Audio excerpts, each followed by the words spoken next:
다 아시는 찬양이죠. 그러면은 창세기 14장 1절부터 24절인데요. 본문 말씀은 12절부터 16절의 말씀만 읽도록 하겠습니다. 구약성경 16페이지입니다. 제가 대표로 읽겠습니다.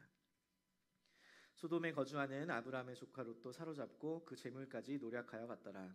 도망한 자가 와서 히브리 사람 아브라함에게 알리니 그때 아브라함이 아모리 족속 마므레의 상수리 숲을 근처에 거주하였더라. 마므레는 에스골의 형제요 또 아넬의 형제라. 이들은 아브람과 동맹한 사람들이더라.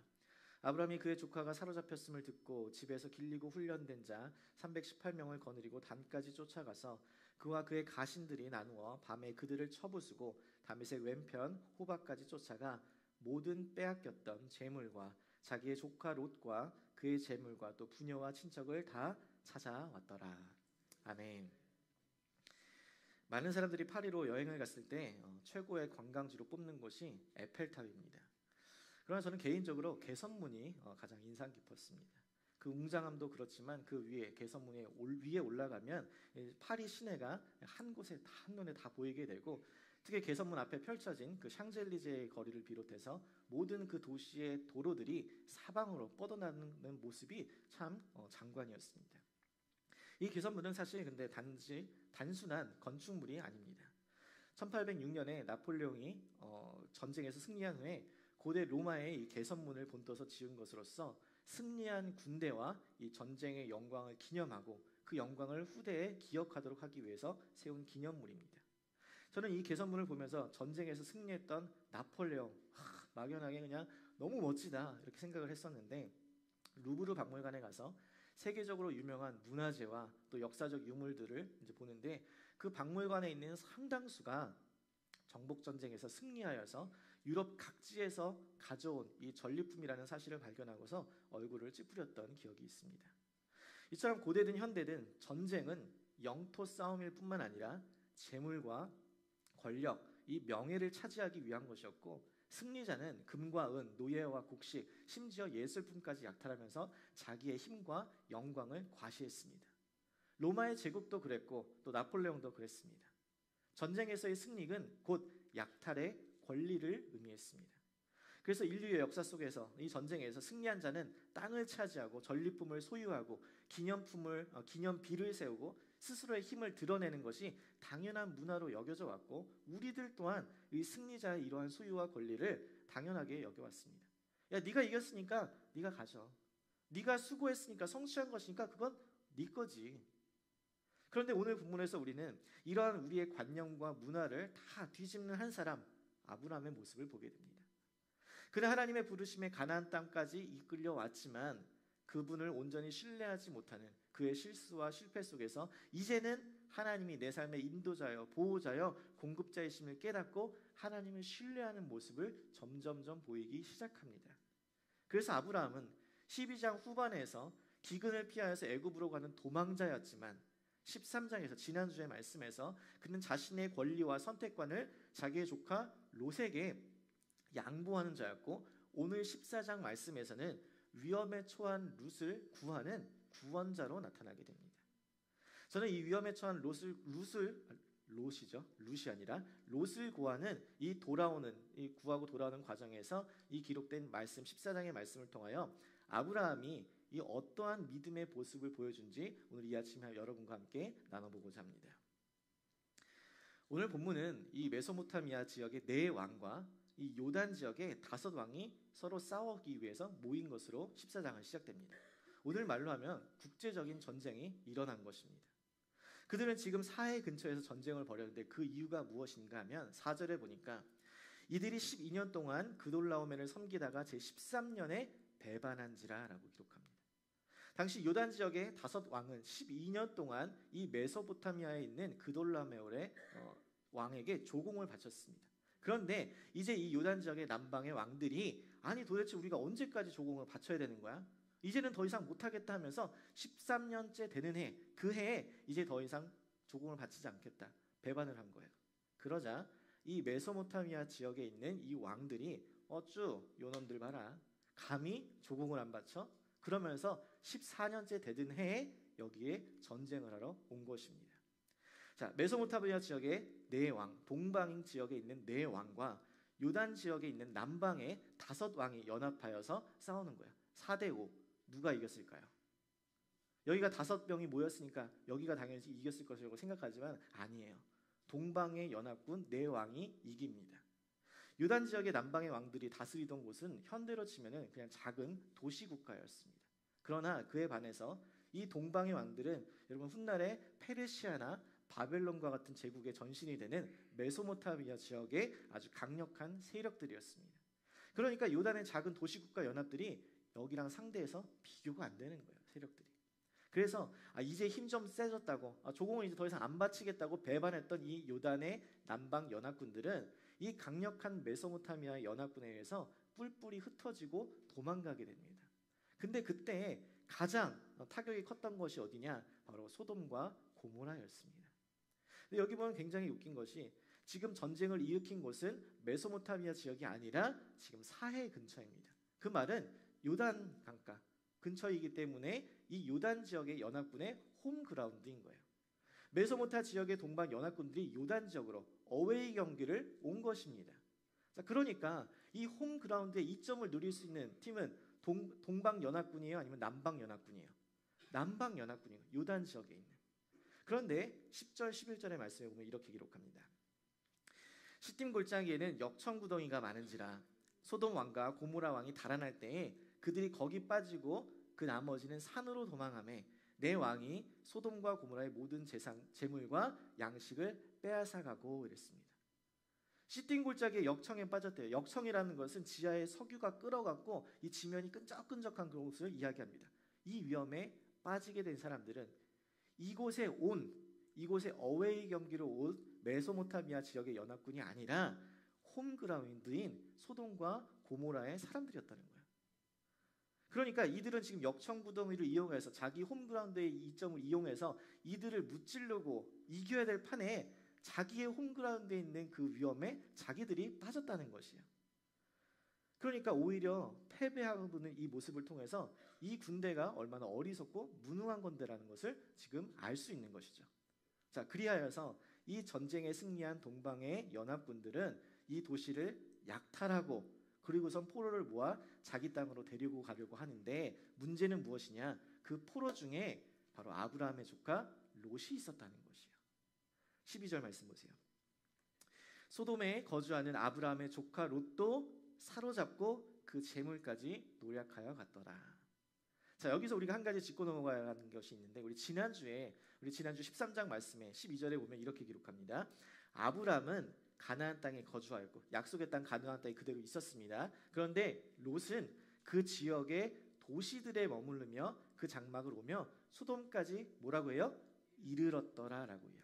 이르렀더라. 그러니까 지금 방금 읽은 14장 12절의 말씀과의 차이를 발견하셨어요?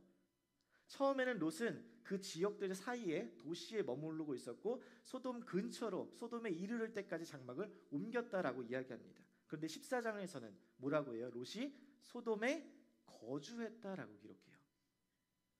처음에는 와 저기 좋다, 저 근처에 좀 살았으면 좋겠다라고 조금씩 장막을 옮기다가 결국에는 소돔 안까지 들어갔다라는 것입니다.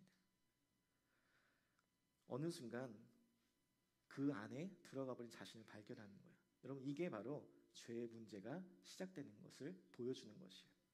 처음에는 거리를 두다가 이 정도는 괜찮겠지, 이 정도까지는 괜찮겠지 하다가 조금씩 한 발자국씩 움직여갑니다. 그런데 어느 순간 내 자신이 죄의 한가운데 있다는 사실을 발견하게 되는 거예요. 여호와 앞에 악하여서 큰 죄인이었던 이 소돔과 고모라에 조금씩 근처에 가까이 가다가 나중에는 결국 그 안에 거주하게 되었고 마침내 비참한 전쟁 포로가 된 자신을 발견하게 된다는 거예요. 그런데 다행히 포로로 잡혀왔던 중에 도망한 자로 인하여서 롯이 붙잡혔다라는 이 소식을 아브라함이 듣게 돼요. 그러자 아브라함이 어떻게 행동하냐? 14절 16절의 말씀이 바로 그것입니다. 아브라함이 조카 롯이 사로잡혔다는 것을 듣고 집에서 길리고 훈련된 자 318명을 데리고 단까지 쫓아가서 그와 그의 가신들이 나뉘어서 밤에 그들을 쳐부수고 다메섹 외편 호바까지 쫓아가 모든 빼앗겼던 재물과 자기 롯과 조카 롯과 그의 재물과 또 부녀와 친척을 다 찾아왔더라라는 것이에요. 자, 여러분 아브라함은 모든 빼앗겼던 재물과 자신의 조카 롯과 그의 재물과 부녀 친척까지 모든 소유를 다 되찾아옵니다. 여기서 이것이 우리가 본문에서 주목해야 될 아브라함의 첫 번째 행동입니다. 소유를 찾아왔다라는 것이에요. 소유를 찾아왔다. 자, 그렇다면 여기서 우리는 롯이 사로잡혔다는 소식을 듣고 아브라함은 왜 그를 구원하러 갔는가를 생각해 보아야 합니다. 사실 이 아브라함이 롯을 구하러 간 행동은 굉장히 무모한 행동이었습니다. 아무리 짐에서 잘 길리고 훈련된 자라 할지라도 상대는 이 요단 남방에 네 도시 연합군이 싸워서 절대 상대할 수 없었던, 이길 수 없었던 이 메소포타미아 지역의 아주 강력한 연합군이었습니다. 그러한 군대를 상대로 한다는 것은 승산이 없는 것이었어요. 더군다나 롯이 누구예요? 자신의 욕심에 사로잡혀서 그동안 이끌어주고 키워주고 도와줬던 이 삼촌 아브라함을 배신하고 떠났던 사람이었습니다. 아브라함은 그만큼 할 만큼 했습니다. 롯을 아들처럼 여겨주고 자신의 선택권도 양보하고 그에게 가장 좋은 것을 내어주었던 사람이었어요.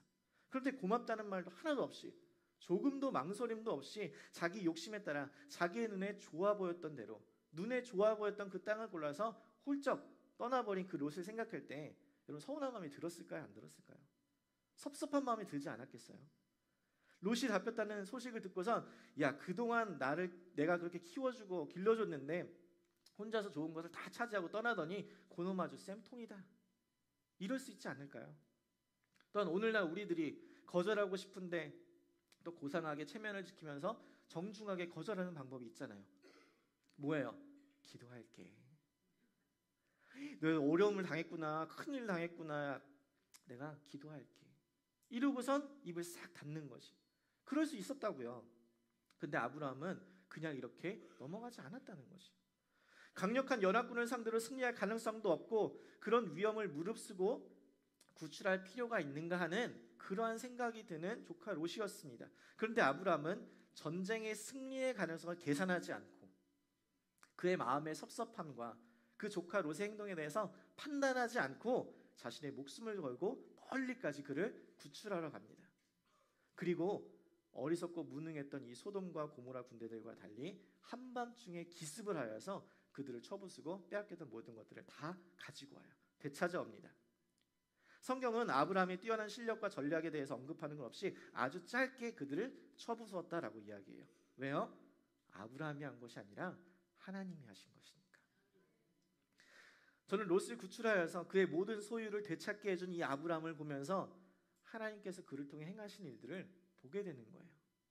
하나님이 아브라함을 부르실 때 그를 복의 근원으로 축복의 통로로 부르셨습니다. 그런데 그가 하나님의 약속을 신뢰하지 못하고 애굽으로 거주하러 내려갔다가 아내 사라를 누이라고 속였을 때 아브라함으로 인하여서 바로 왕은 재앙을 맞이하게 됐어요. 그러나 그 시험을 통해 그 실수와 실패를 통하여서 하나님의 인도하신, 그분의 보호하신, 그분의 공급하심을 깨달은 아브라함은 지금 롯이 자신에게 어떻게 하든 상관없이 자신의 모든 삶이 오직 하나님께 있음을 깨달아 알아서 그것을 신뢰하였기 때문에 비참하게 전쟁 포로로 끌려가던 그 롯을 구출하기 위하여서 갖고 그가 잃었던 모든 것들을 되찾아왔다는 것입니다. 여러분, 아브라함은 롯에게 축복의 통로가 되었음을 믿으시기 바랍니다. 그를 구원한 것이에요. 여러분, 그런데 세상을 살다 보면 이렇게 사랑하는 가족과 사랑하는 사람들과 갈등을 겪게 되고 관계가 깨어지고 또 헤어지고 떠나갈 때가 있습니다.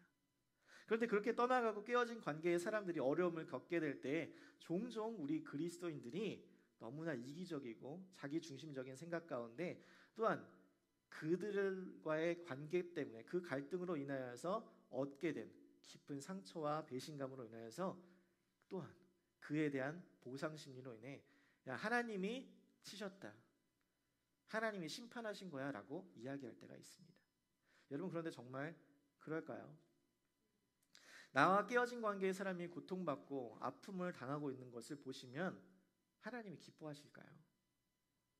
저는 자신의 상한 감정과 섭섭한 마음과는 상관없이 하나님의 마음으로 또 그분의 보시는 눈으로 이 어려움에 처한 롯을 구출하러 떠나고 그의 모든 소유를 되찾게 해준 이 아브라함의 모습 속에서 참된 그리스도인의 모습을 보게 되는 것이에요. 이 아브라함의 모습이 정말 참된 축복의 통로이구나라는 것입니다. 저는 사랑하는 성도 여러분이 예수 그리스도의 제자 또 그리스도인이라고 고백하는 우리들이 악을 악으로 갚는 것이 아니라 내게 악한 행동을 한 사람에게 악으로 대하는 것이 아니라 다른 사람에게 나에게 어떻게 하든 또 어떻게 말하고 행동하는 것과 그것과는 상관없이 내가 하나님의 마음으로 그들을 대하고 또한 그들을 이렇게 섬기고 그들에게 말하며 우리가 그들에게 축복의 통로가 되기를 간절히 소망합니다.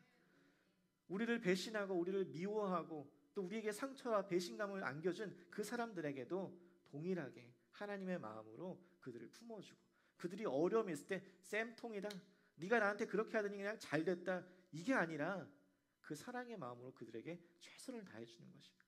여러분, 이것이 하나님과 사귐을 가진 자의 모습임을 믿으시기를 바랍니다. 이렇게 아브라함이 승리를 거두고 롯의 잃어버린 소유를 다시 되찾고 돌아오는 길에 본문은 그를 반기는 두 명의 사람이 있었음을 보여줍니다. 첫 번째는 살렘 왕 멜기세덱으로서 그는 떡과 포도주를 가지고 나왔습니다. 여기서 살렘은 훗날 이스라엘의 수도인 예루살렘으로서 평화, 평강을 의미하고 그 이름 멜기세덱은 멜기는 나의 왕, 세덱은 의롭다라는 뜻으로서 나의 왕은 의로우시다라는 뜻입니다. 이렇게 평화의 왕, 의로운 왕이라는 의미를 가진 이 멜기세덱을 성경은 뭐라고 표현하는가? 지극히 높으신 하나님의 제사장이라고 이야기합니다. 그런 그가 아브라함에게 무엇을 하는가? 우리 19절, 20절 말씀을 한번 큰 소리로 같이 읽습니다. 시작. 그가 아브라함에게 축복하여 이르되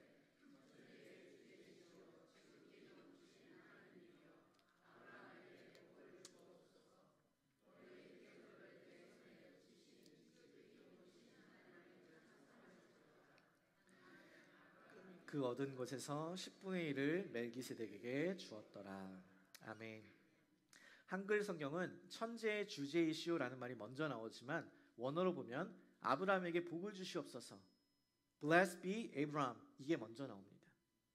그는 가장 먼저 아브라함을 축복하고 있어요. 이 멜기세덱의 첫 마디를 들어 네가 복이 있기를 원한다, 복을 받기를 원한다, 그 복을 빌어주는 이 멜기세덱의 첫 마디를 들은 아브라함은 어떤 생각을 했을까요? 무엇이 생각났을까요? 저는 분명히 아브라함이 하나님의 부르심이 생각났을 거라고 여겼습니다. 12장에 하나님께서 아브라함을 부르실 때 내가 너로 큰 민족을 이루고 내게 복을 주어 내 이름을 창대하게 하리니 너는 복이 될지라. 너를 축복하는 자에게 내게 복을 내리고 내가 저주한 자에게 내가 저주하리니 땅의 모든 족속이 너로 말미암아 복을 얻을 것이라. 하나님께서 복 주시겠다고 약속하신 그 말씀인데 그 말씀을 지금 멜기세덱을 통해서 다시 한번 듣고 있는 거예요. 그러니까 이 말을 들으니까 이 말을 통해서 다시 한번 확신하게 되는 것이 무엇이냐? 자신이 강력한 동방 연합군을 상대로 승리를 거둔 것은, 그래서 롯을 구하고 소유를 되찾아올 수 있었던 것은 밤에 기습을 했던 자신의 지혜와 전략이 아니라 318명이나 되는 그 훈련된 자를 키웠던 자신의 힘과 능력이 아니라 하나님께서 내게 복을 주셨기 때문이구나, 이 사실을 깨달은 거예요. 여러분, 믿음이 자라고 성숙해지고 하나님과 더 친밀한 관계가 되면 될수록 신자 안에서 터져나오는 고백은 단 하나입니다. 하나님의 은혜였구나. 은혜라는 이 찬양의 가사처럼 내가 누려왔던 모든 것들이, 내가 지내왔던 모든 시간이, 내가 걸어왔던 모든 순간이 당연한 것이 아니라 은혜라는 것이 은혜. 그래서 성숙한 그리스도인들은 겸손합니다. 자랑하지 않습니다. 내 자랑이 사실 내 자랑이 아니거든요. 내가 가진 것이 내 것이 아니고 내 소유가 내 것이 아니라는 거예요. 나의 삶, 나의 시간, 나의 소유 어느 것 하나 주의 손길이 안 미친 곳이 없다라는 거예요. 모든 만물을 다스리고 주관하시는 하나님이 그 모든 상황 가운데서 우리에게 복 주셔서 우리가 이렇게 호흡하고 이렇게 살아갈 수 있는 줄 믿습니다. 그래서 멜기세덱의 축복의 말을 통해서 다시 한번 그 하나님의 은혜를 깨달은 이 아브라함은 무엇을 하는가? 여기서 우리가 아브라함의 두 번째 중요한 행동을 발견할 수 있는데, 그것은 아브라함이 자신의 소유를 드렸다라는 것입니다. 자신이 얻은 것에서 10분의 1을 멜기세덱에게 주었다라는 것이에요. 여러분, 이것이 성경에서 행해진 최초의 11조였습니다. 자신의 가진 것 중에서 10분의 1을 떼어낸다는 것은 단순히 내가 가진 것 중에서 하나를 떼어낸다는 이런 의미가 아닙니다. 고대에서 10, 이 숫자 10은 완전을 뜻하는 것으로서 그 전부를 의미합니다. 이 완전을 뜻하는 10에서 하나가 빠지면 어떻게 돼요? 더 이상 완전한 것이 아니라 불완전한 것이 돼요. 그럼에도 불구하고 자신이 가진 그 전부에서 하나를 떼어낸다는 것은 내가 가진 이 전부가 하나님의 것이라는 그 고백에 담겨져 있는 것입니다. 아브라함은 이 멜기세덱의 축복의 말을 통하여서 자신이 거둔 승리가 하나님께서 주신 복임을 깨닫고 내 모든 물질과 재물과 그 소유를 주신 분은 내 힘과 내 능력, 내 지혜 때문이 아니라 하나님이라, 이 사실에 신앙 고백을 드리는 것이었어요. 저는 저와 여러분이 누리고 있는 모든 삶과 시간, 그 모든 소유가 하나님께서 내게 주신 은혜임을, 복임을 깨달아서 날마다 감사의 고백을 주 앞에 드리기를 간절히 소망합니다. 어떤 분은 그러실 거예요. 아, 목사님 지난주에도 헌금 설교하시니 이번 주도 또 헌금 설교하시네.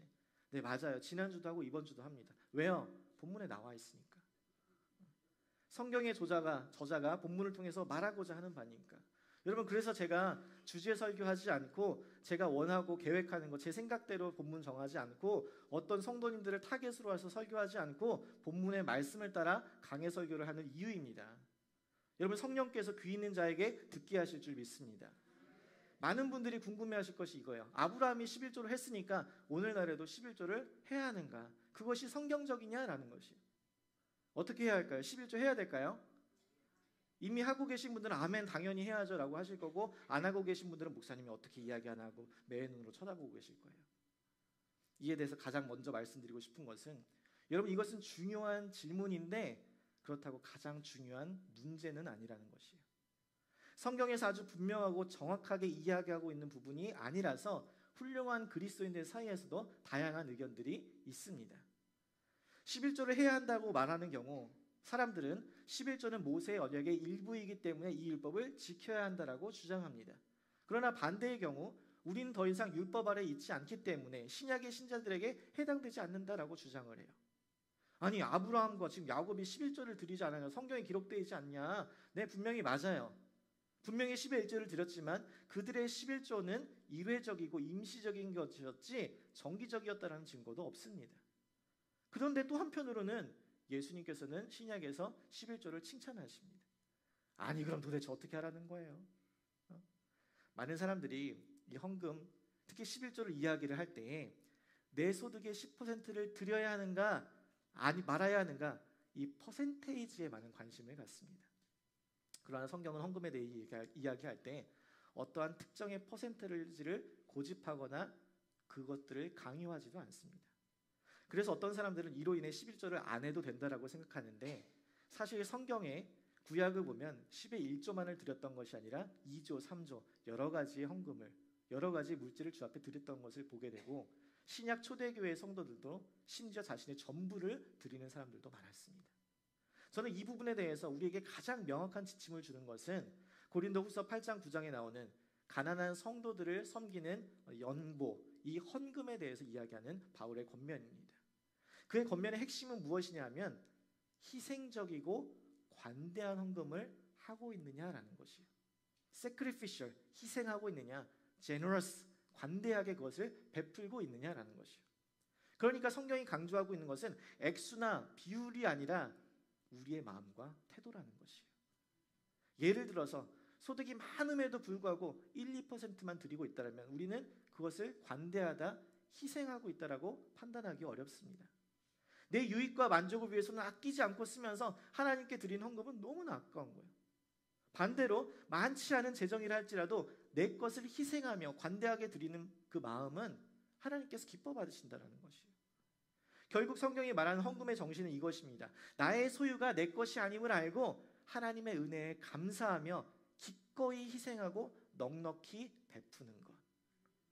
그래서 여러분이 헌금하실 때 스스로에게 질문해 보시면 돼요. 내가 나의 물질을 희생하고 있는가? 내가 어려운 사람들을 위해서, 가난한 이웃들을 위해서, 아직 예수를 믿지 않는 자들에게 그들이 예수의 복음을 들을 수 있고 그들이 이 물질을 통해서 어려움에서 나올 수 있다라면 그것에 내가 넉넉하게, 제너러스하게, 관대하게 그것을 베풀고 나누고 있는가? 그 질문에 답하시면 간단합니다. 저는 우리 사랑하는 성도님들이 나의 물질과 시간, 소유 모두가 내 것이 아니라 하나님의 것이라는 그 11조의 온전한 정신을 깨달아서 희생하며 관대하게 그 하나님과 이웃들에게 자신의 소유를 드리는 복된 주의 자녀들 되시기를 소망합니다. 많이 심는 자는 많이 거두고 적게 심는 자는 적게 거두는 것이요. 인색함으로나 억지로 하지 마시고 주 앞에 즐거이 드리시는 저희 모두가 되기를 소망합니다. 이렇게 아브라함을 축복하던 멜기세덱 외에도 전쟁에서 승리하여 돌아온 아브라함을 맞아주는 또 한 사람이 있었습니다. 그는 소돔 왕이었어요. 그런데 이 소돔 왕은 하나님의 승리를 기념하면서 아브라함을 축복하며 떡과 포도주를 가져왔던 이 멜기세덱과는 달리 이렇게 이야기합니다. 21절 보세요. 소돔 왕이 아브라함에게 이르되 사람은 내게 보내고 물품은 네가 가져라. 자, 여기서 이상한 점이 보이세요? 역청구덩이에 빠져서 전쟁에서 지고 도망가고 백성까지 빼앗겼던 자가 지금 전쟁에서 이기고 온 이 아브라함한테 하는 이야기가, 야, 전쟁에서 되찾은 사람들은 원래 내 백성이었으니까 나한테 보내고 전쟁에서 승리해서 얻게 된 그 전리품들은 네가 전쟁에서 이겼으니까 너 가져, 이거예요. 여러분, 근데 소돔 왕이 지금 그럴 입장이 아니에요. 원래 전쟁에서 승리하면 승리한 사람이 전리품을 다 갖는 것입니다. 그 전리품의 권리는 원래부터 아브라함에게 있었어요. 전리품을 가지라 마라 결정할 수 있는 권한이 이 소돔 왕에게 있지 않았다는 말입니다. 그런데 소돔 왕이 이렇게 이야기해요. 네가 승리했으니까, 네가 수고했으니까, 네가 힘써서 얻은 것이니까 네가 가져. 여러분, 이 말이 참 무서운 유혹입니다. 아브라함의 입장에서 한번 생각해 보세요. 그 전리품을 다 가지게 되잖아요. 그럼 자신의 조카 롯을 구하기 위해서 목숨 걸고 싸워준 그 318명의 훈련된 자 포상휴가 보내줄 수 있습니다. 이제는 그냥 동네 갑부가 아니라, 그 땅에 살고 있었던 그 동네 갑부가 아니라 전국구로 나가서 가나안 지역의 패권을 차지할 수 있는 것이에요. 아, 하나님이 이렇게 복 주셔서 많은 땅을 나에게 주시려고 하시는구나 생각할 수 있었다는 것입니다. 그 물질을, 그 전리품을 내가 갖게 된다면. 그런데 이 소돔 왕의 이 달콤한 제안에 아브라함이 이렇게 이야기해요. 22절, 23절 한번 같이 읽어보겠습니다. 시작. 아브라함이 소돔 왕에게 이르되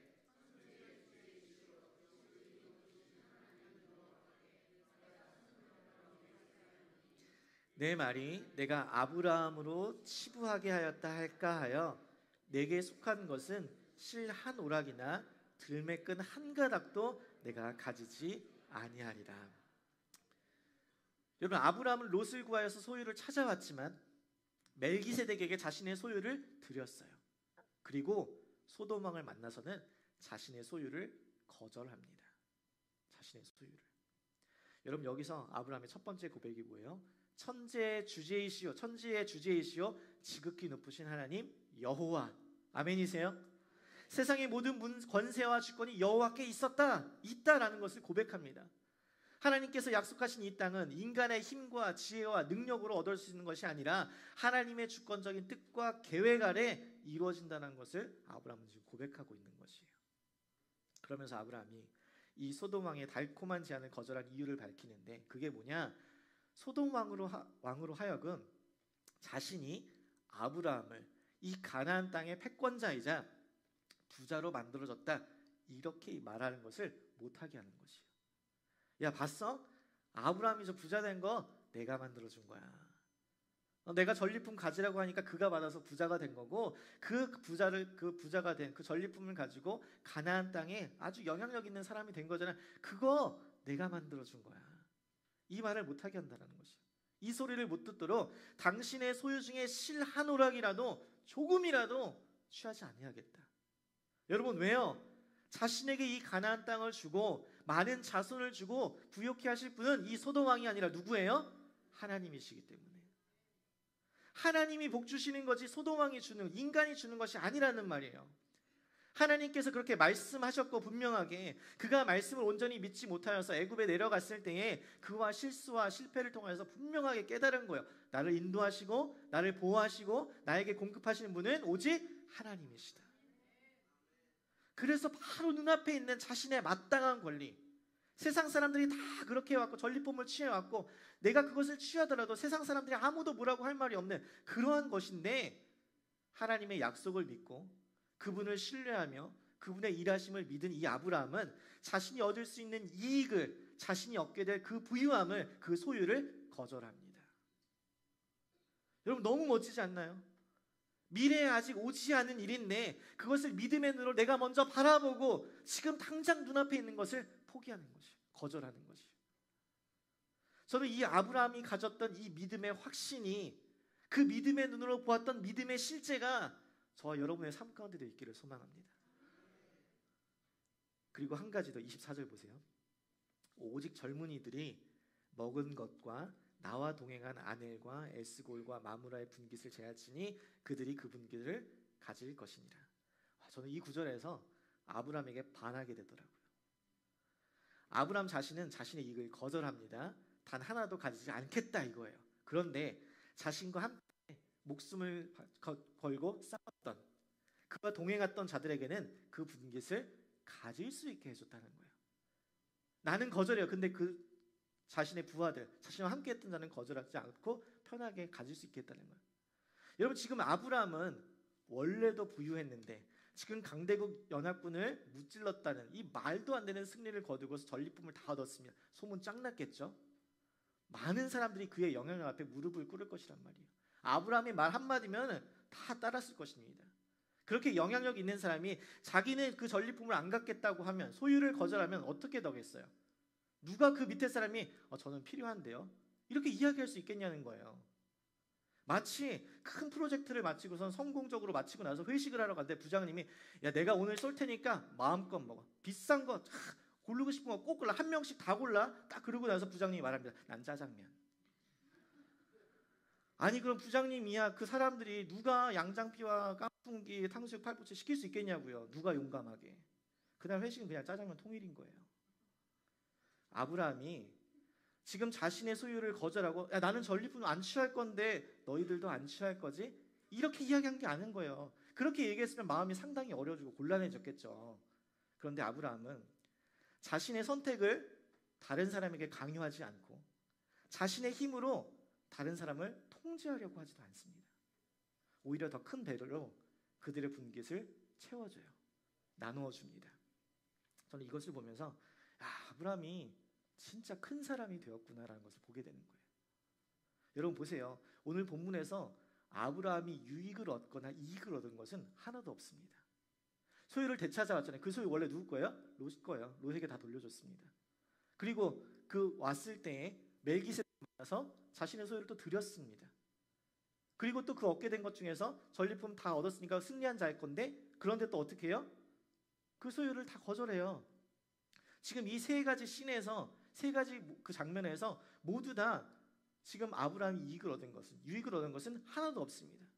그는 오히려 자신의 모든 것들을 다 생명을 바쳐서 목숨을 걸고 싸우러 가서 구출하였고, 자신의 소유를 멜기세덱에게 주었고, 더 큰 부와 명예를 얻을 수 있는 자신의 소유를 거절했습니다. 왜요? 내가 하나도 소유하지 않아도, 내가 하나도 이익을 얻지 못하고, 내가 하나도 유익을 얻지 못해도 내 하나님이 내 가장 큰 소유이고 상급이고 내 하나님이 가장 큰 유익이기 때문에, 다른 거 다 하나도 없어도 하나님 한 분만 있으면 된다는 거예요. 다른 거 다 없어도 하나님이 나 책임져 주신다는 이 믿음이 있는 거예요. 사랑하는 성도 여러분, 말씀을 마무리하며 여러분에게 도전하기 원합니다. 여러분 하나님 한 분만으로 충분하세요. 하나님이 저와 여러분의 삶을 눈동자처럼 지키시고 보호하시고 우리의 삶을 책임져 주실 것이라는 사실을 믿으세요. 여러분 그렇다면 여러분의 모든 소유와 일생을 주님 앞에 맡기십시오. 그분을 신뢰하십시오. 세상의 방법을 따르면, 그 세상 사람들처럼 하면, 그러면 우리를 부자로 만들어주겠다, 그러한 유혹에 속지 마십시오. 그 유혹에 넘어가지 마십시오. 이 세상 모든 만물의 주인은 하나님이시며 우리에게 복 주시는 분은, 그분은 바로 사람이 아니라, 인간이 아니라, 누구 특정한 돈 많은 사람이 아니라 하나님이심을 믿으시기 바랍니다.